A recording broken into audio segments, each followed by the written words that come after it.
రానున్న చుక్కలే విన్నా గాని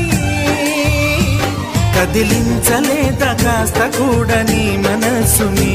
పరదాలు దాటి ఒక్కసారి పలకరించవేమి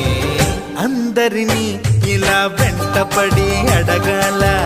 సరదాగా నువ్వే ఎదురైతే సరిపోదా నిద్రపోతున్న రాత్రి నడిగా గుడికి చేరిన గువ్వల నడిగా